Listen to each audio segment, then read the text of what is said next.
I'm so nervous. I don't know. We're all friends. Eliana, thank you for coming on the podcast. Thank you for featuring us on the Desert Underground shout out and then Coachella as well. Thank you. No thanks necessary. I like to highlight cool local stories, and your story's amazing. So thank you for what you're doing in the community. It gives me something fun to write about. Yeah, we're going to be doing a lot of things, so get ready to write a lot of articles. I'm just going to be on the Angel Chavez beat at the Desert Sun. Like, what's this guy doing? We have a lot of plans, but we'll see. We'll take one step at a time. So it was nice running into you guys in Coachella, you and Andy. And I actually ran into Andy when Calvin Harris was playing. He told me.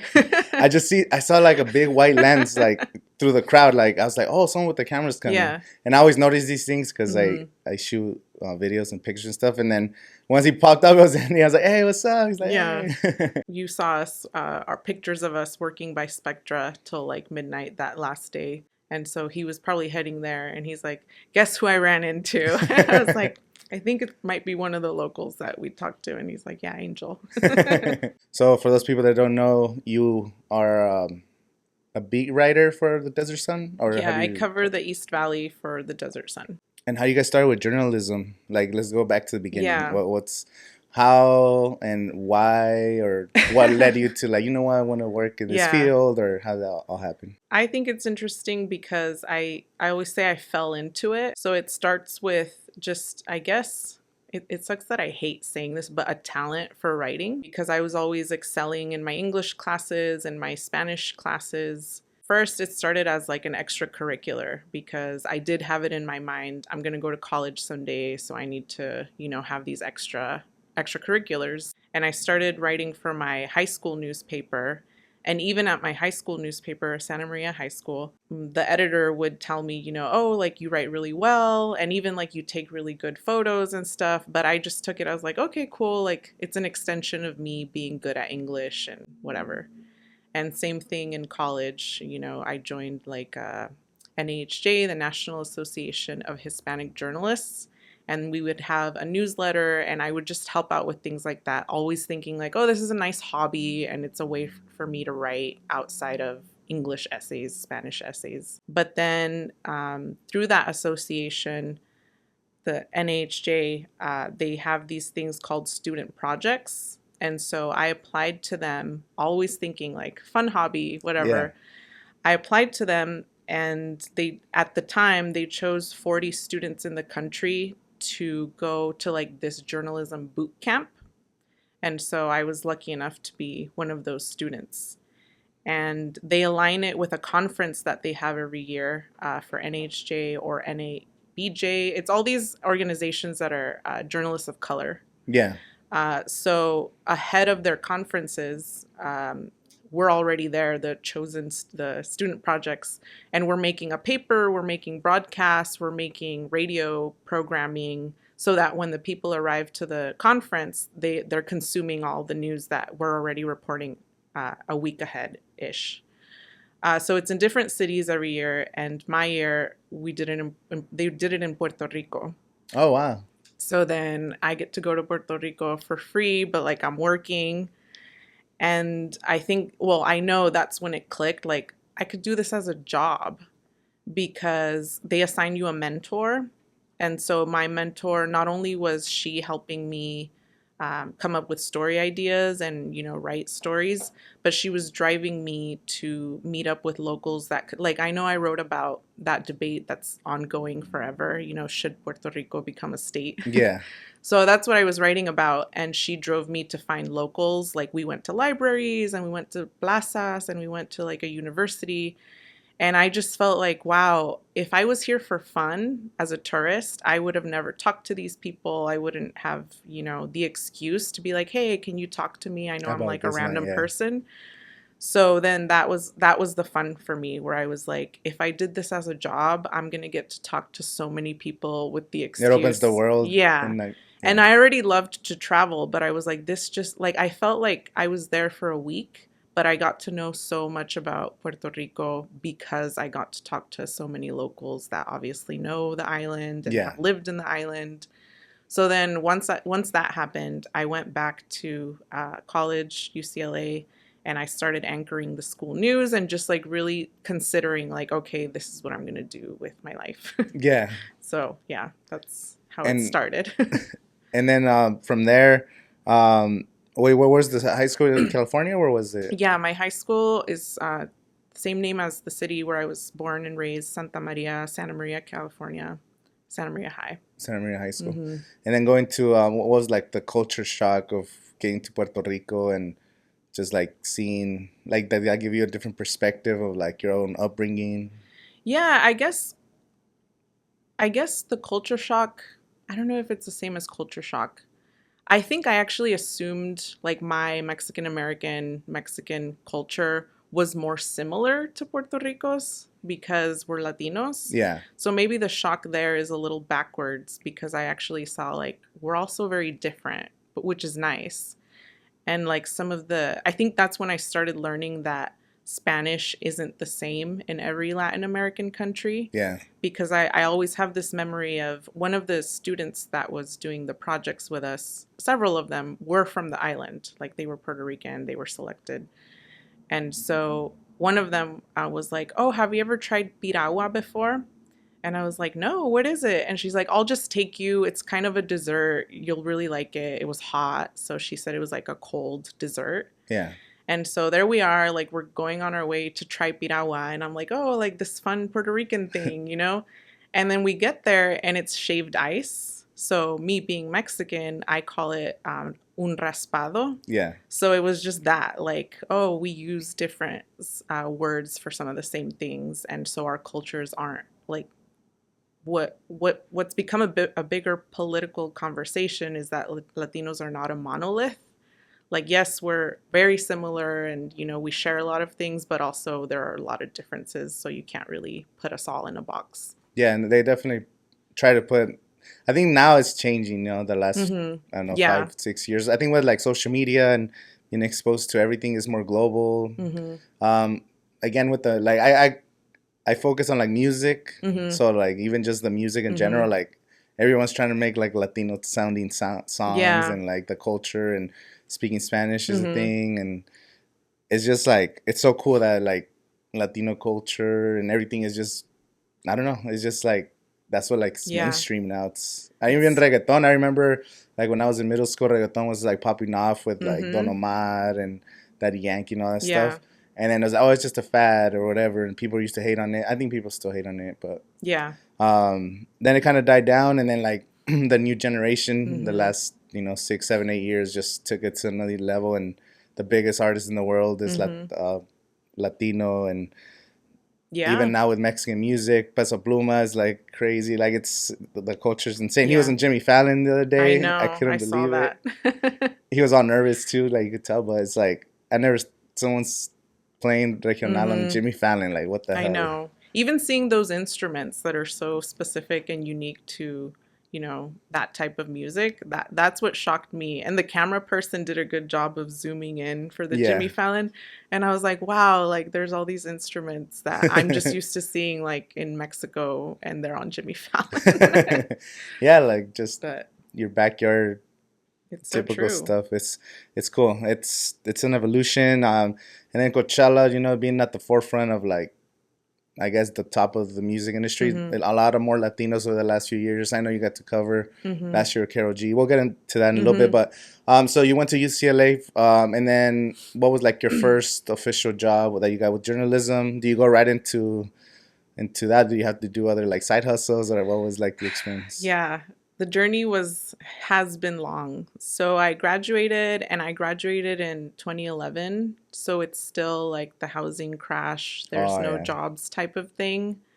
But also I feel like I just didn't know how to navigate. Like, what do I do post-graduation? Because I was first generation. And so, like my family can't tell me for a career, you do this, it was just, so I hung out in LA freelancing, and my first gigs were entertainment news because LA, I felt like that was the easiest to get into because there's so much happening there. So I was freelancing entertainment news as well as, having like my day jobs, which were like super random. Like I worked at a call center for Nordstrom Rack, so I would take calls of people mad at that their orders were wrong, and they would yell at me, and I would just be like, "I didn't pack your order. Sorry." So let me try to help you solve this problem, but don't shoot me. Just a messenger. I did that. I worked at a psychiatrist's office, writing reports that were used in court. So at least there, I was like writing more, and I got to learn fun things, but it was still not like journalism reporting. Yeah. I day job. Freelancing, and I used to work a lot with this website that doesn't even exist anymore called VIP Latino. Yeah. So that's actually how I first interviewed Becky G. I covered a music festival in Pico Rivera, and like I interviewed Los Tigres del Norte, and that's sick. I snuck on stage when Marco Antonio Solis was performing, but they quickly kicked me out. I wasn't like in the front, but I wanted to just be on the side. You just like interrupted mid-concert. I didn't like run up. I just, that's always my story that I say. I shook Juanes's hand because of that experience. So it was really cool. And I was enjoying it, but I was also sometimes just getting paid and like, the ticket will be free, or like, exposure, and like, you have clips, which I did end up using those clips for that site and some of my other freelance stuff to then apply to go get a master's in journalism.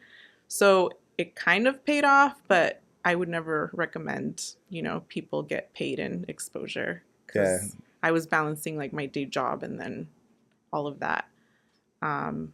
But yeah, those were my first few clips, and like getting published and just being excited to see that coverage and those words on a website. And like, what when you say clips, what do you mean by clips? Clips are just like my articles. Oh, okay. So, like back in the day, people would have portfolio, like they would literally clip their stories from newspapers and have a portfolio. I feel like that's why they're called that. But now, obviously, it's just links. Digital. Yeah. And then when did you come to the Desert Sun, or what was like the transition here? Have you heard of the Coachella Valley before you came out here? Or... I have a connection to the Coachella Valley. Oh, yeah? Yeah. So I'll start there because I just knew Indio mostly because I had an uncle here that was with my cousins and his family. They lived out here because my uncle's like my blood relative, and then he married my aunt who was, I don't know where in the Coachella Valley, but she was from the Coachella Valley. So they left Santa Maria and came to Indio for a long time. And my cousin Jessie, who still lives in Indio, as well as my cousin Angela, we were close in age with me and my brother. So we were really close when they were in Santa Maria. And so we would come to still hang out with them holidays, or because I grew up going to Mexico a lot. Yeah. In the years we couldn't fly, we would drive there. And this was like our break point. Because to come from my hometown here, it's 4 hours without traffic, but sometimes it's like 7 hours. Oh, wow. Yeah. So we'd be like my dad would be like, oh, you want to stop at your uncle's? Yeah, like we want to see cousin Jessie, cousin Angela. And we would stop in Indio. So I do have like childhood memories of Indio and how hot it was. And so then, flash forward to I moved here in 2021.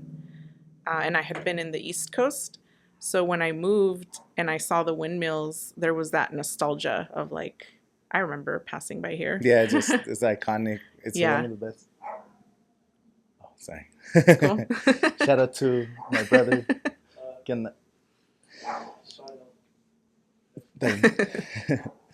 Yeah, so you moved here to 2021, and that's where you already got hired at the Desert Sun, or you just move out here like trying to apply? Like, what was it? I moved here, for work. So when I left to go get a master's in journalism, I went to New York City for the City University of New York Journalism School, and New York City is like the capital for journalism. Like a lot of people don't know, but Times Square is named after the New York Times. So that's why it's Times Square. And the New York Times building is like right next to the school I went to. But I discovered maybe after a year there that wasn't my forever home, because I love mountains and I love the horizon and I'm a hiker. And I love the ocean. And being in New York was just starting to get really depressed. Yeah.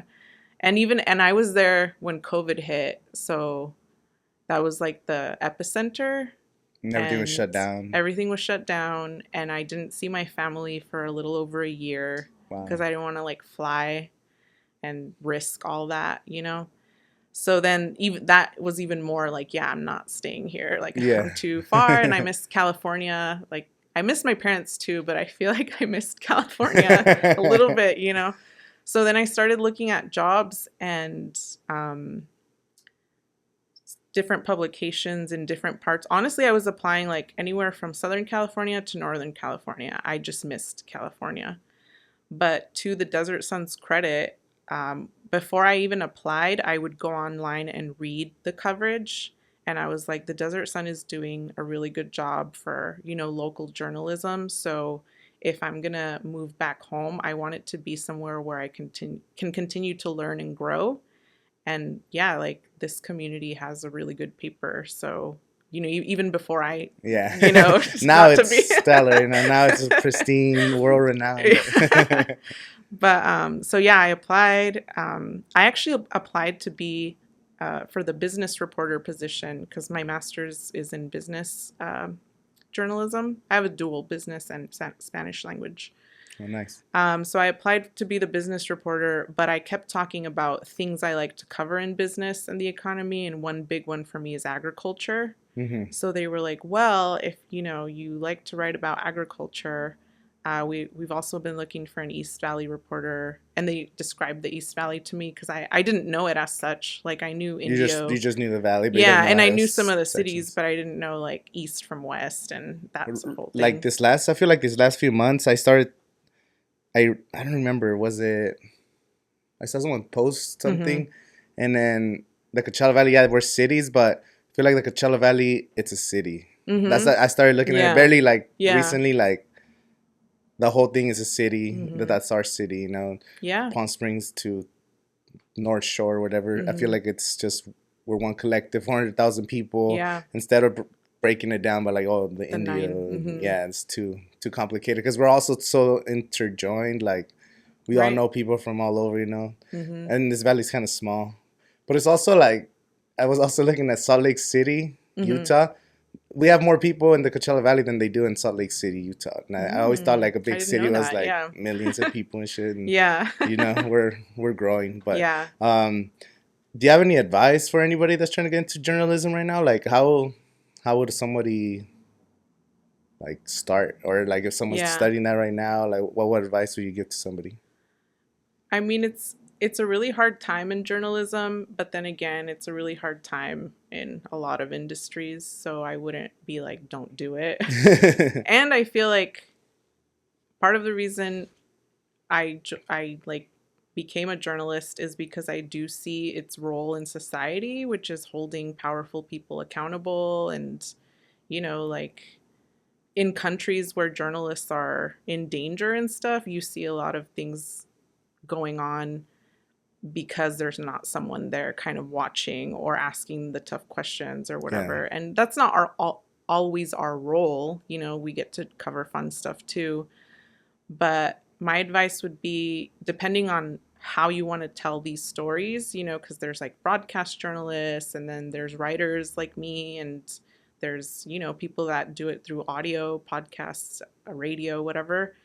I guess just like practicing and knowing that writing is a big part of it, because even then when you're reporting in different mediums, you'll usually have a script. Like I've worked in broadcast production. Mm-hmm. There's always some kind of script or like the teleprompter, you know, so writing is a big one. And then learning to write for whatever medium you're going to use as a reporter, and networking as always. Like, I think that was a big thing that made me go to get a master's, because I was kind of alone, like in LA, doing a few things, but not knowing enough people to get my foot in the door. And then for students, like internships are so key, because then you can show, like I said, your clips, and then just to say, like, I have experience in a professional environment. Have you heard or used ChatGPT? I have not yet. I've heard of. I have not used it. It's pretty cool. I think it's a good tool for helping you like. So it's basically like a personal assistant. So you type a prompt. For those people that know, yeah. So you just go on ChatGPT. I think it's free. I don't know. I think you have to pay for it now, but it's I think Google came out with their own. So this is like artificial intelligence, but you just ask like. I use it personally for like YouTube. So I'll type in like, oh, help me write a description for this YouTube video. The video is about X, Y, and Z. You type in a bunch of information. You could actually make it like you type a whole paragraph telling the computer what to do, and then it'll write a whole, whether you want like a 5-paragraph essay or something. It still needs working, but it's good to save time. So like sometimes you might be stuck with something. It could be like, oh, could you help me? And then you type in information, and then you edit stuff out, and like you could always like, for example, you could make a list like, could you give me 10 topics, including like facts about this, and this with like actual citations, and it gives you like within minutes like crazy detailed work. And if you don't like, for example, like, oh, could you elaborate on number 2?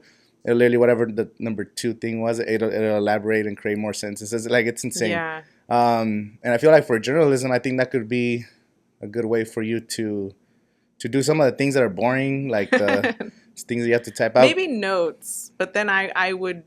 I'm sorry to interrupt you, but I feel like then I would just question the ethics of it, where it's like, is that ChatGPT's words or my words? But it's like having an assistant. So yeah, but you're still going to the field and getting the important information. And it's not like you're going to publish whatever the computer does. Yeah, it's just kind of gives you an outline, you know, it gives you something to look at, and then you edit stuff out and add your own flavor to it. And I don't know, I feel like that could make the workflow a lot better for I'm going to go back to the newsroom and ask for a training and how it aligns with journalistic ethics and what we think about it.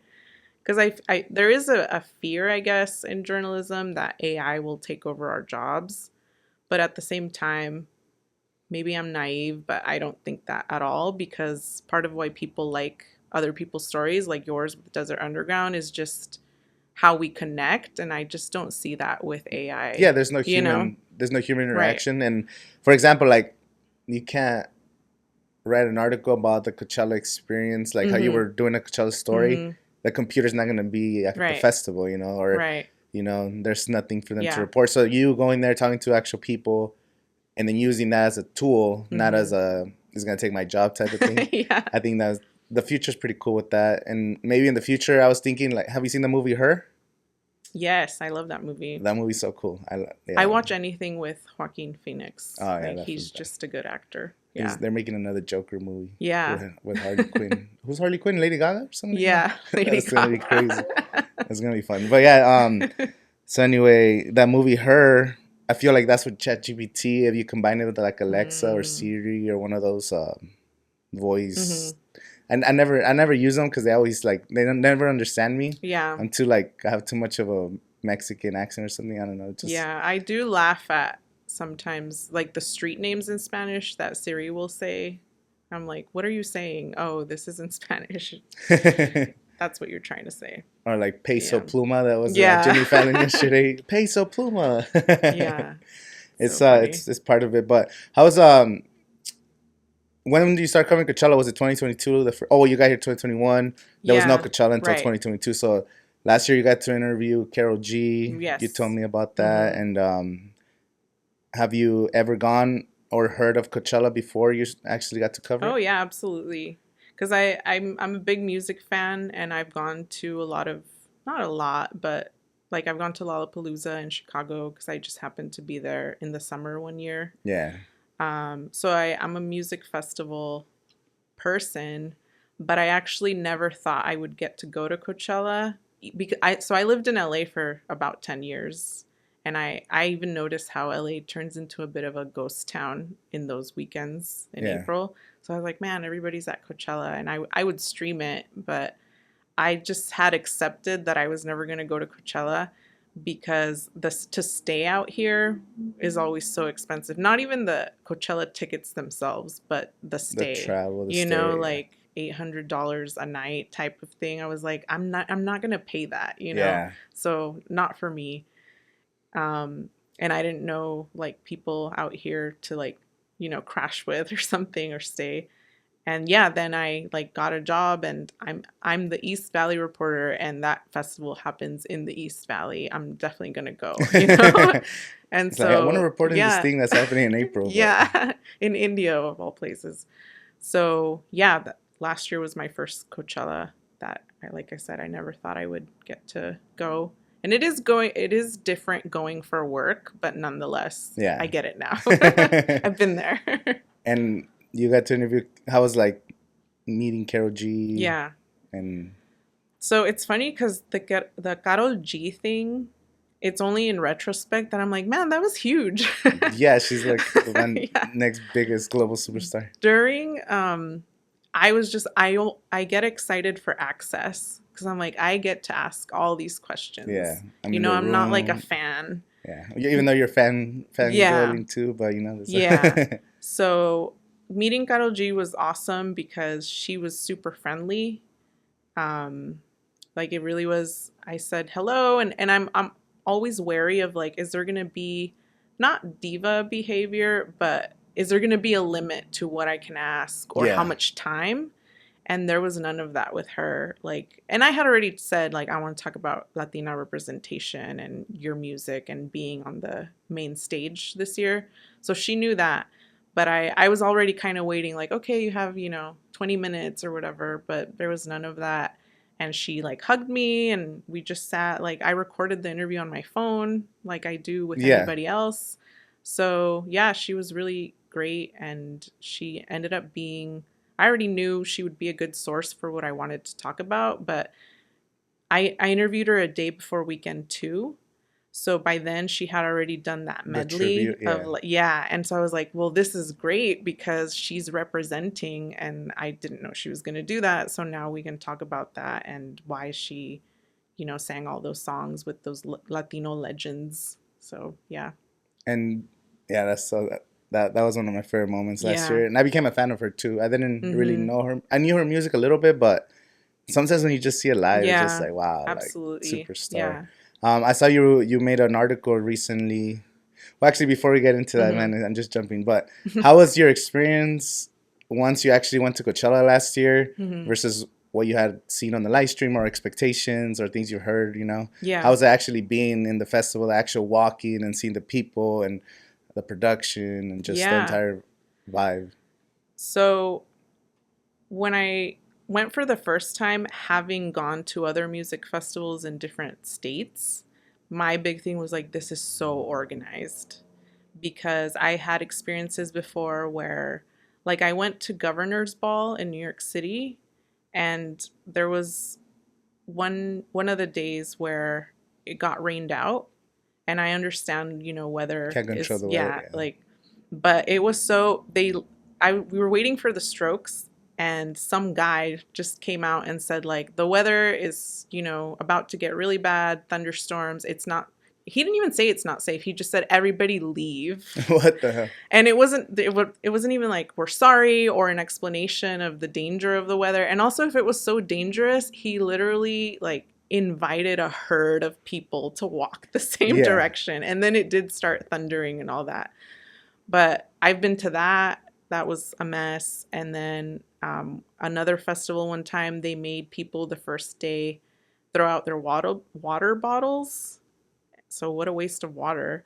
And then sent out an apology email and were like, oh, maybe you should bring in your water. And then they were giving people water bottles the next day. Wow. So all of that was just like, maybe because Coachella's been around for so long, or the team that they have. I was just thinking, one, now that I've been here, I don't think that would ever happen here. And yeah, even just the lines and the entry and stuff, it all seemed very, very organized. The fact that artists do start on the dot, and then they have to end on time. Yeah, if you're late, you're late. We're sorry. If all of that, just like very impressed by the organization, and probably adds to why it costs what it costs. But like, they're kind of securing your experience, like you're here for Coachella. Yeah, I've been to a few other festivals too, and yeah, it doesn't compare. It's just Golden Voice, because they're the company that puts them together. I've been to other Golden Voice events, and it's different venues and stuff, but they're also super, just everything just flows. The traffic, the people. I don't know. They know how to do festivals. They're on it. And then of course here they've been around for 25 years, whatever it is, 24 years. Yeah, it's a cool experience, and I'm local, so I'm able to. Yeah, this Coachella changed my life, and you're Coachella angel.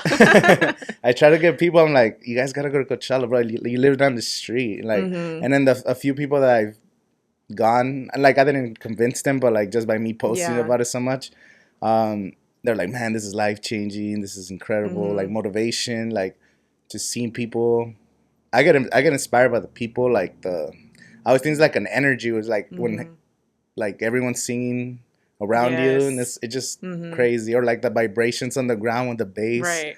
It's just like, I don't know, it's therapeutic somehow. So yeah. All right, let's get back into the article. Sorry. So you wrote about the Latinas that were at Coachella this year, which was there was a lot of representation. I guess on the bill there was some artists, but then everybody started bringing a bunch of guests, and overall it's just like an incredible, it turned into, a great turnout. So could you tell us about the article about the future and the present of the Coachella performers? So that article is more of a column, which means it has some of my opinion and some of my hopes, like as a Latina, and my observations.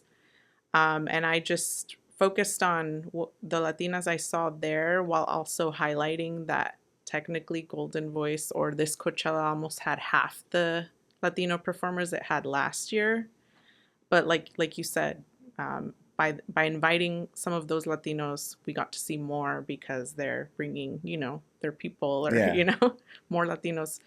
But yeah, I wanted to highlight, I guess, my perspective as a Latina and a music lover, where it's like, oh, look at what they're doing, and also with representation, and also that I do want to see a Latina headliner someday, because I told you, and I've told people, I genuinely felt proud to see Bad Bunny up there do his thing, because it just makes me feel like people can see, like, look, like Latinos do it big too. Like, you just need to give us a shot. And he was speaking Spanish the whole time. And he was speaking Spanish. That really, to your point about hearing, thousands of people singing, hearing thousands of people singing in Spanish, that was new for me. And I was like, really? Like, this is insane. So that was really special. But I just wanted to emphasize, in terms of representation, that's been something important for me. And like, people know, like, I'm the only Latina in my newsroom. So I care about that a lot. And I know what it feels like to be in the minority. So I like to see us highlighted in those spaces. Who do you think would be? And then I became a fan of Becky G. I mean, I know. I was, you could bring it up, but yeah, I was like, oh, why I don't know about Becky G, but like, I didn't even know she had that much music that I knew. Sometimes it's just like you dismiss somebody, and I really loved her week 1 performance. I didn't get to see her weekend 2. I showed up a little bit late. Yeah. But then she brought out, Márcame P, Fuerza Régida. I thought weekend 1 was better, for that energy she created with the people that she invited. But I did hear that weekend 2 for a lot of people was special because of the Selena songs she did. I feel like for a Coachella crowd, because it is a global crowd, I feel like people know the Selena songs, they're classics. So I feel like I wasn't there. I was watching it on the stream. And then I was like, oh, people are dancing. You can see in the crowd. And I'm like, I feel like if you don't really know the Fuerza Regida song or something, it's like, oh, it's cool, I guess. But if you know that Selena song, everyone starts dancing. I feel like for the crowd, that was cool. And doing something different, that's cool. That's not the same both weeks. Now, who do you think would be the first Latina to headline Coachella? Yeah, I think it should be Shakira, because she's such an obvious... She is a global star. Yeah. I've seen her live before. Honestly. Like years ago when she came out with She Wolf, I think. I saw her at the Santa Barbara Bowl. And to this day, in terms of live performances, she was doing so much up there. So she was singing in English and Spanish. She's a dancer. She played the guitar. She played the harmonica. And then she like, I'm pretty sure she dove into the audience. Like, so that was my big takeaway to this day. I'm like, I don't think I've ever seen an artist do more on stage. And then I remember her being very interactive, which I love, because she was sharing like, I wrote this song at the beach with my friends. And I'm like, oh, now I know that about, you know. So yeah, I think she's just such an obvious choice. And for her to still be around and making music after all these years, and yeah, being bilingual and being successful in both languages. She had like the biggest World Cup song too. Yeah, the Waka biggest. Waka. Yeah, it's an era. Nobody's really topped that one. So I think it should be her. And I'm genuinely surprised, like, why hasn't it been? And you never know what goes on with. I know some artists don't do Coachella because they feel they're getting paid less, which is something I don't have info into. Yeah. But if that's not the case, I would just. I think it's one of the ones that pays the most though. Yeah. With the headliners, they're getting like, I think probably more now with inflation. Like they're charging like over $5 million for the headliners. That's a lot. Which they also use that budget to invest into their sets. So whatever the sets are, and then guest performers too.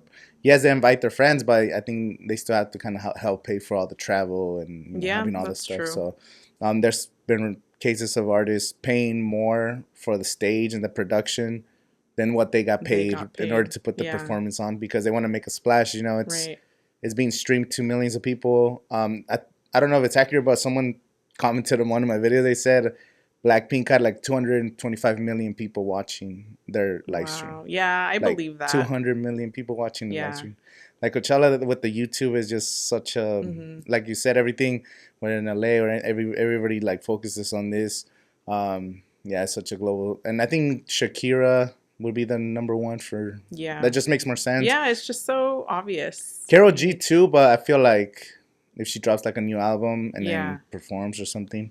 But she was my favorite performance last year. She was great even after, like, without the bias of having met her before I saw her. I told her I was like, I'm writing a review about your performance tomorrow, and I remember she was like 5 estrellas. Like she was telling me what to give her in her review. Even Becky G, she's what, 23, 24? How old is 26 she? now. 26. Yeah. Like in 5-6 years, 2 more albums, a couple more hits. Like she could be coming back in the future too.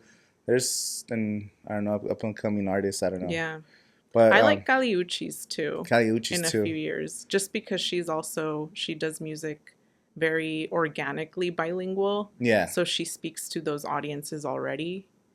I like how the music is global now, where like some artists do that, like multiple languages. Yeah. And then people that consume it now listen to music in different languages. It's we're becoming more connected as humans. And I also we speak about Latino cultures and stuff, but I think all of what's happening just highlights that Latino culture is American culture. They don't have to be separate because the U.S. is a melting pot, and so yes, there's Mexico and all these countries, but the cultures that for all the people that live here, and especially in the Coachella Valley and throughout California, it's part of U.S. culture too. It's not like this thing over there, and now we're just incorporating it. So why shouldn't we hear music in Spanish in U.S. radio? And also the artists that are coming up from the U.S. that maybe they didn't grow up. There's some that don't even grow up speaking Spanish, but then they start getting to music, and then maybe they're big in the U.S. before they even go to Mexico. Right. Like Fuerza Regida recently. I follow a lot of Mexican artists. Like that's my favorite thing. But Fuerza Regida, they blew up here. They're from LA, and now they started doing tours, and they signed with Sony to do international. So they went to Mexico, doing all kinds of shows in Mexico. And at first, Mexico didn't even accept a lot of the artists. There's always a pushback, are they really Mexican? Yeah. But we just happen to be born on this side, but we're still share the same heritage and all that stuff. And implementing a little bit of the English too, because it's some of their fans, they sing the songs, but they don't even speak Spanish. And there's a whole, I don't know how many Latinos live in the U.S., second generation, third generation, that they're still Mexican, but it's not their fault that they grew up here.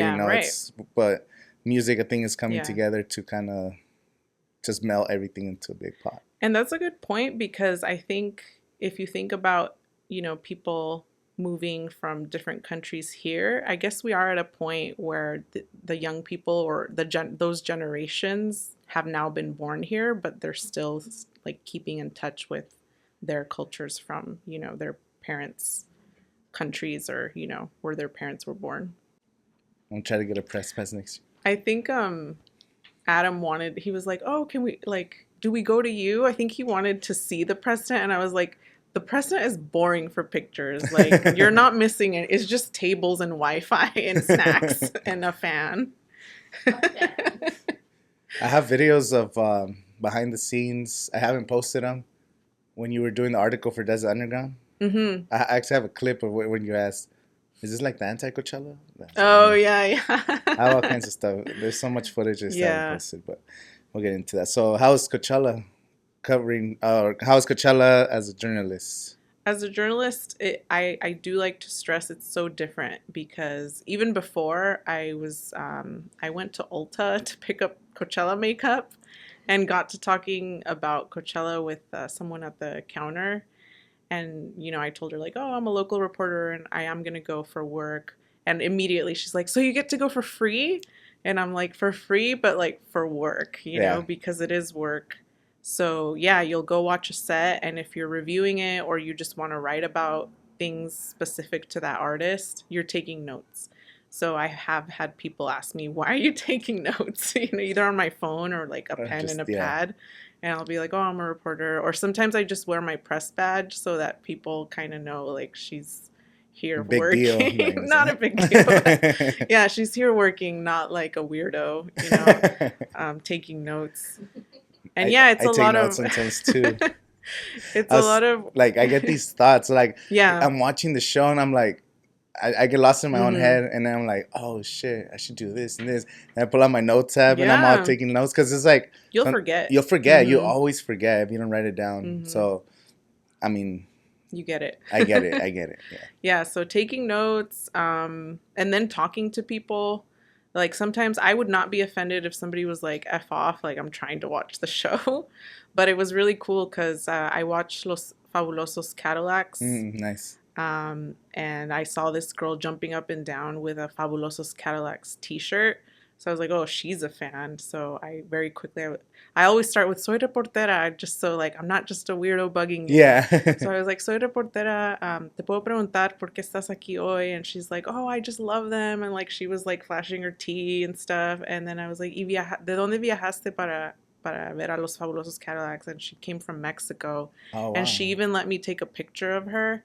So like, that's always, as journalists, we appreciate people's time. And even those it was probably a few seconds that all of that happened. How long were you in the festival since average? What time do you come in?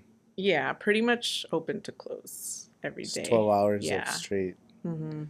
Yeah. And in that heat. And writing articles after. Yeah. So lots of notes. Just go watch an artist, go back to the press tent and write, or write it wherever you really can. We also have a work chat. So if it's just like, we had a live blog. So if I just I stopped and saw Rosalia for a little bit. And then she did this thing where she hopped off stage and let two fans sing. Yeah. And I was like, well, I've never seen that before. That so I cool. thought that was interesting. And I just wrote like a couple paragraphs on what I saw in her set. And then you feed them. So it's like a live feed, but for your editor, who then like posts it on our live blog. So there's also coverage in that way. This is happening. Yeah. And do you have a plan going into the festival? Like, I'm going to cover these artists specifically, or do you just, how was the process of like going in? Yeah, we get organized. I feel like, sadly for me, I feel like I could cover a range of artists because of my musical taste and knowledge, but I just end up doing Latinos. Not that that's a problem, but that's a problem when you're the only one in your newsroom and it's like, well, I know Spanish, or, I grew up with like Los Fabulosos Cadillacs. I had to explain to people like, they're from Argentina, they're legends, they've helped shape, rock en español. Yeah. And, like, those aren't things you just know. Sometimes you grow up with them. But this year I was just like, I don't mind. I'm going to sign up for as many Latino acts as I can. What was your favorite 3 sets of the weekend that you watched? Oh, man. 3 sets. I mean, Bad Bunny is just like, I can't deny the history making. And then, yeah, like it was cool to cover the weekend where he brought out Grupo Frontera. Yeah. Because I think I took like an Instagram story of me being like Mexico in the house, you know, because just to see them up there in such a big stage. But then also that local connection, Danny Lux. Oh, yeah. That was nice. And knowing his story and then him bringing out his dad at the end. So I'm like, now I know what his dad looks like. But just his music too. And the fact that he's so young. I streamed his weekend 1. And I felt like from weekend 1 to weekend 2, it was already better. It's always better weekend 2. I think it's more people. So I have a theory. I don't know. Maybe you guys could look into this. This is some reporting. But I feel like weekend 1, they limit, even though it says 125,000, like there's no way. Like there's way more people weekend 2. Like not even close. Yeah. Friday and Saturday, weekend 1, it's so easy to get in. Parking. Mm-hmm. You could drive in like at 4 or 5 p.m. There's still parking. You go in and it's not even that packed. At night, it gets starting to get packed, by like 7, 8 p.m. once the main artists are performing. But weekend 2 from Friday, it was already like you couldn't even find parking. Just a massive amount of people. So what I think is like they use weekend 1 to market. That's why they invite the influencers, the celebrities. Boom, everyone creates videos, content, the whole like media industry. And then weekend 2, I think they just sell as many tickets as possible. Yeah. They ran out of bracelets at the tennis garden. So they didn't have any more chips. They were putting them like these things that said Golden Voice because they ran out of will call. Wow, so how could someone regulate that there's 125,000 or 135,000? Like there's no way no one's counting like who's going in and out. Like I think they just like whoever wants to come. Yeah. And on Sunday it took me almost 4 hours to get in because there was no more parking. I left my house at 2. I didn't get to the festival almost till 6, and I lived 10 minutes away. Yeah. The parking lots were full. They were sending people to the tennis garden and to the fairgrounds. And I'm like, I don't know. It was way too many people. Just way too many people. And I think what makes weekend 2 better for the music is because you're streaming or somebody's watching weekend 1. You're like, oh, I'm going weekend 2. And you're watching sets and you're watching this and you're getting excited. Then that week you're listening to the music or, watching TikToks about that artist. So by the time you get there, like, I feel like everyone comes with this energy and this like, let's go. And for the artists themselves, a lot of them are nervous weekend 1, or there might be some hiccups weekend 1 that the second week, like, oh, I got to make it up. Or maybe my beginning wasn't that great and they switch it up. So who did I see? For example, Metro Boomin. Yeah. Weekend 1, he opened up with Future. And then Future, I mean, it was still great. I actually opened up with John Legend and Future. Right, John Legend. Yeah, so I didn't even know it was John Legend because I heard the voice streaming it. And I was way in the back, and then I didn't realize until later. But weekend 2, he opened with The Weeknd. So The Weeknd, the biggest streamed artist in the world, just like getting the crowd ready, and then Future comes on like 3-4 songs later. So I think the energy was just crazier weekend 2. They switch up the sets. So I don't know. I feel like that's why it's better, and also more people, and then people get to prepare to the sets and get excited. So, but either one, I think either one is awesome. Weekend 1 is awesome too. And I did hear more locals weekend 2, which for me as a reporter makes it more fun. All the locals go weekend 2. It's harder to find weekend 1 tickets. Yeah, that's a good theory. I mean, I did notice that weekend 1 was sold out really early. But then I also thought that I made this assumption, like maybe people just want to go that first weekend, and weekend 2 stayed open on the Coachella site. You could still. They ran out of bracelets. The day. Yeah, they didn't even sell out. Yeah, but it was way more people than weekend 1. Like just from being there, I'm gonna try to see some videos to compare like the same time. Just to see the people, because there's no way. Like even Friday when you walk in, it's empty. When you go in like at 1 p.m. on Friday, like it's just empty. It's just green. There's nobody there. It's almost like a ghost town. Yeah, it's still green on weekend 1.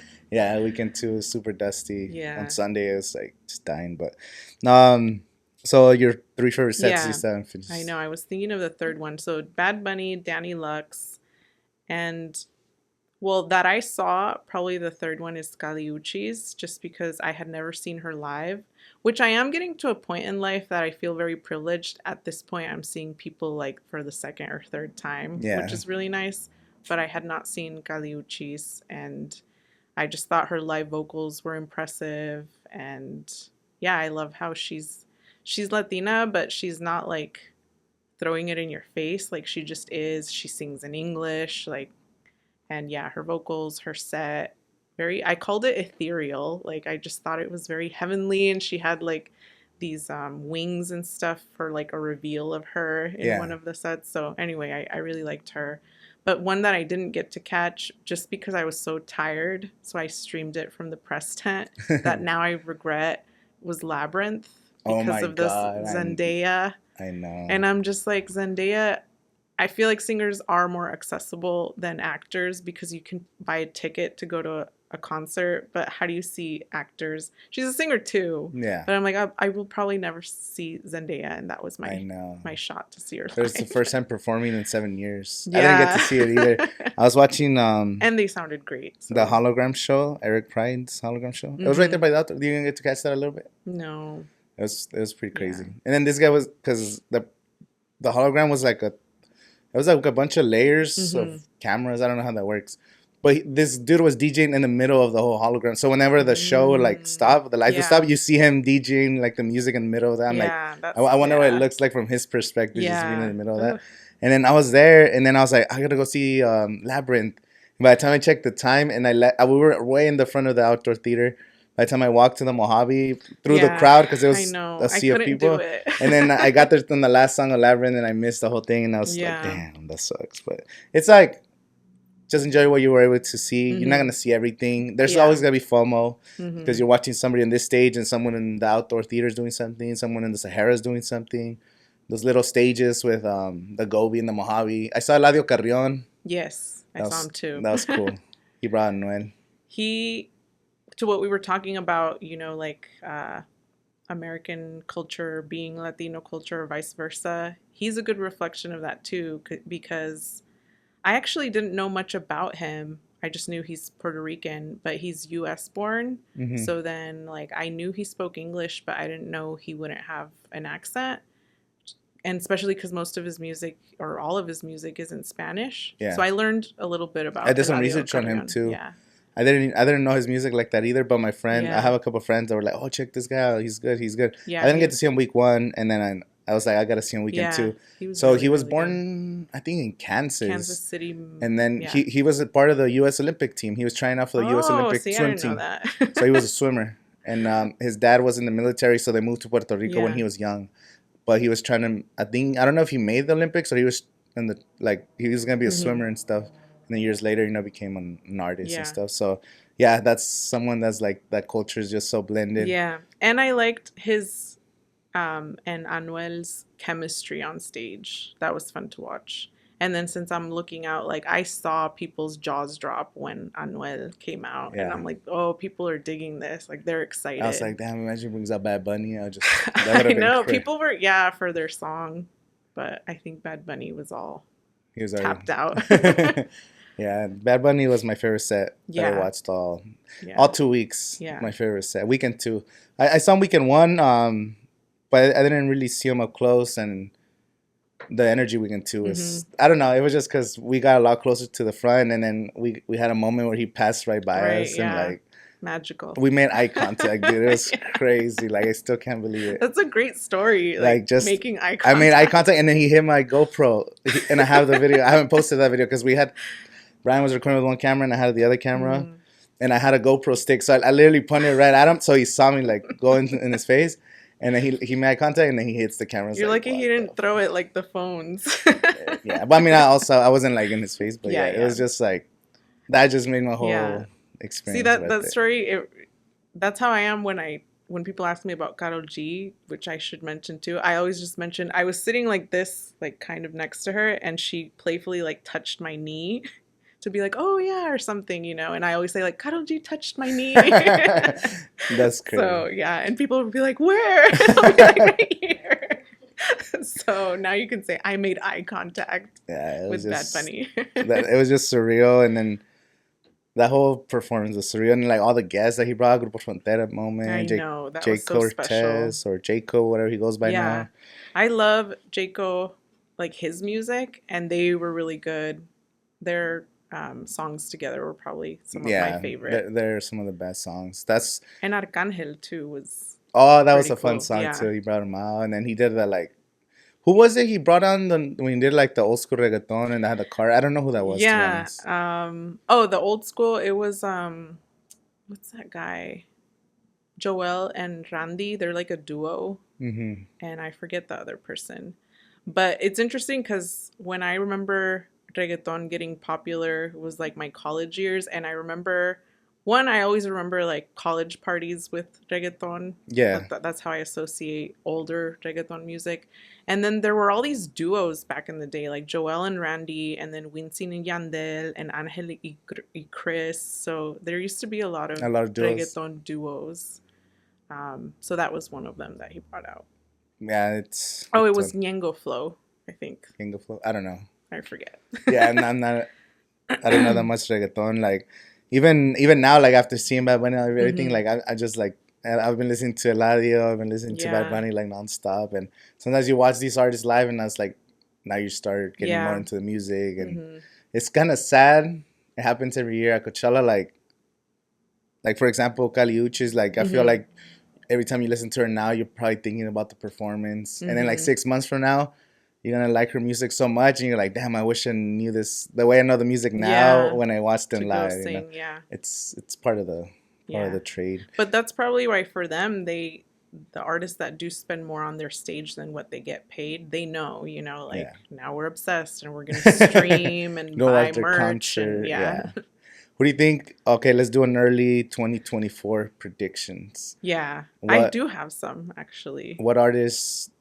Just in general, not even headliners, not just artists that you think might come next year. I think Fade is blowing up, and I saw like Danny Lux did that cover of one of his songs, so I'm expecting him at Coachella 2024. Who else? I said I had a bunch, and now I'm gonna blank. But yeah, I mean, if Peso Pluma continues on the path that he's in. I just think of it too as like at the end of the day, Coachella wants to make money. So who are people going to want to pay to see?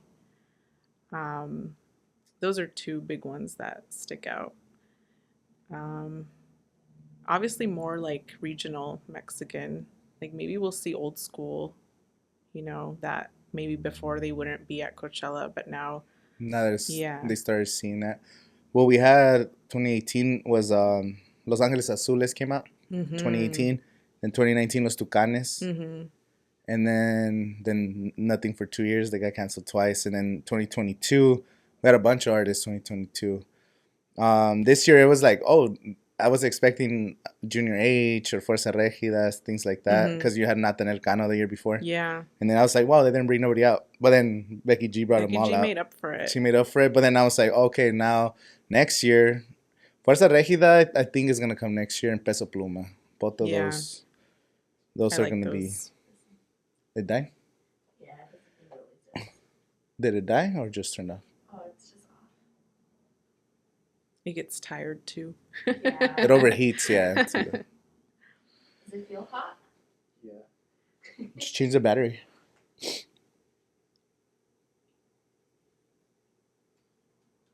There's the little ones. They're charging right there. Yeah, it overheats. Yeah. Yeah. This happened last time. But that just started happening. It's because it's just started getting hot as hell. Yeah. It goes the other way. Facing the camera, the little, like that. Who else is happening? Oh, and Adam's podcast. Yeah. We had a section. It's okay. We'll wrap it up in a little bit. So yeah, your first time meeting Adam? Yes. At Coachella? Yeah. And how did that happen? How did you get in contact with him? Because I had just followed a bunch of people, or they followed me after the Desert Underground article, and so he was one of those. It's alright. And he's so friendly, super friendly. So I remember at the last Desert Underground, I couldn't come even for fun because I had work early the next day. And I remember I I tuned into one of his live streams and he was like, "What's up, E? Why aren't you here?" And then from there, he just like, he would message me once in a while, like just funny stuff or like things going on locally. So I felt, I guess, inclined to be like, "Hey, like, are you around? And do you know people that are around? Like, I'm looking to talk to locals." So then, yeah, we met up. Yeah, Adam's a good guy. He's he seems very genuine and just funny. He's a nice guy. He was so happy to be in the paper, which makes me happy. But he was like, "My mom loves this." No, that was pretty cool. So, well, I forgot what we're talking about, but yeah, just to wrap it up. So, where can people find you? The Desert Sun. Will people find you on social media, and then they could follow you? Yeah, social media is just my Twitter, Eliana Perez. And then people ask me about my Instagram handle, so it's CUNY J School, because that's the journalism school I went to. But halfway through my program, Craig Newmark, who created Craigslist, donated $20 million to my school, so they changed the name to Newmark Graduate School of Journalism. And I was really hurt, so I took their handle, their old handle. Oh, wow. So now I'm CUNY J School. Has someone reached out to you because of that? Or no, even some administrators or instructors at the school follow me and they know. I just like that I get tagged sometimes for current students. Like, I don't think they know that they're separate now. Yeah. But I get to see current students' work when they tag CUNY J School, which is really me on Instagram. Cool. And also to say that I stand by everything I said about being really lucky and in the community being really lucky to have this local paper that wants to cover them in depth. But there's a lot of issues going on in terms of how we do that. So we're unionizing right now. So there is like a TDS, which is the Desert Sun News Guild account on Twitter that I would hope, people follow to support our efforts, because ultimately we're just trying to get like fair pay and more staff so that we can continue to cover the community in depth and the way it deserves. And my big thing is always like trying to hire more journalists of color and Latino journalists at the paper so we can reflect the community we cover. Yeah. So, like I don't feel like, yes, I'm an outsider when I'm, asking questions from other people's perspective, but at the same time, like, I'm Mexican American, so I feel like I'm covering within the community, not someone that might just not know because they didn't grow up like us. Yeah. And I want more reporters like that so we can tell more stories from that, community. Well, we gotta get that going, Desert Sun. We're trying, and hopefully we get a fair contract and all of this is behind us and we can keep doing our best job covering. The Coachella Valley is really special. Like, I would say that even if I didn't work here, there's reporters that come from all over to cover stories here. So what does that tell you? Yeah, it's a great place. That's why I keep going with the YouTube channel, and I'm like, literally millions of people have the eyeballs, whether it's the tennis garden event, like a world tennis event, PGA, the music festivals, vacation homes, all the celebrities live here. Our agriculture that supplies everything. It's when I was doing the Cotorreando Talentos, the Spanish podcast, someone told me, like, anybody going to LA from Arizona on the 10, they have to pass through the valley. Anybody going to Mexicali or going to Mexico or going to Arizona, literally from LA, everybody passes through the valley. Like, everybody knows the valley. It's our city's dope. So we're continue to show it. Yeah, I know. I want to keep hearing it from your perspective too, and that's why I'm glad to watch your stuff. No, and I thank you, because like that article, like that has been so great. Like, I don't know. It's just the truth. It's just the truth. Like I said, it just gave me something fun to write about. And like, that's helped us out, because now we have like credibility. Yeah. And just like we had some emails, because we're reaching out for a show for like sponsorships. We sent a bunch of emails. Yeah. Someone didn't respond, and then we're like, oh, we forgot to send the article. And then I send it. As soon as we send the article, we get responses like, oh shit. That's like the beauty of journalism. And so I appreciate everything, and hopefully we'll continue to work together and whatever you need. If you need help with anything for coverage, that's a big thing. You thank me, but I thank you because. Yeah, these are fun stories to write about. People want to read about the people they know and know. I'm sure you're doing something, but people don't really know the behind the scenes. They just see the end product, so that goes on.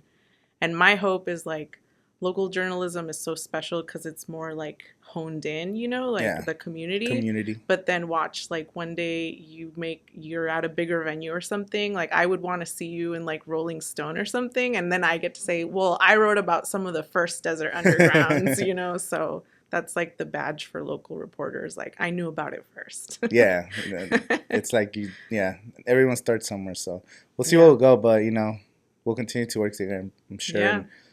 Coachella next year, we'll do some stuff too. So thank you for coming to the podcast. Make sure you guys follow her on Instagram. Make sure you guys follow her on Twitter and read her articles. And read my stuff, please. Get informed. Get informed.